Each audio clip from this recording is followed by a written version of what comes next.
Hi everyone, welcome back to How Logical. In today's tutorial episode, I'm going to show you how to create Skype account.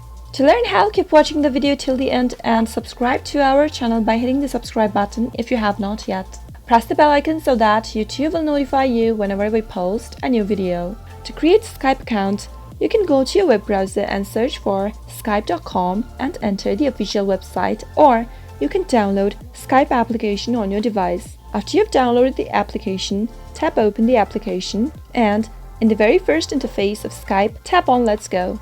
Tap on Sign In or Create. Now if you already have an account, you can simply sign in by entering the credentials. If you don't have an account yet, tap on Create One. Select your country code and enter your phone number, or you can use your email address instead.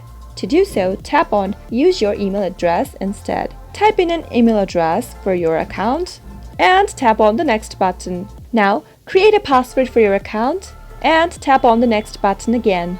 On the next page, enter your first name and then your last name and tap Next again. You'll need to verify your email, so go to your email address that you entered and check the code that has been sent. Tap open the email after you receive it and copy the code that has been sent to you. Go back to Skype, enter the code. If you want information, tips and offers about Microsoft products and services, then tap on this box and click on the Next button. You'll need to prove on the next page that you are not a robot. To do so, tap Next and tap on the arrows to rotate the image to the correct way up. Tap Done and repeat to all the images. Now you can find contacts easily by tapping on Continue, or skip this step for now by tapping on the upper right corner which says Skip.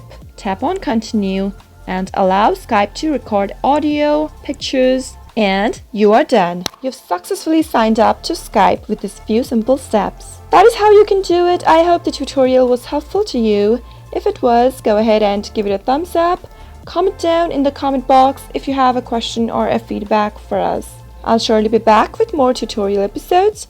Goodbye till then.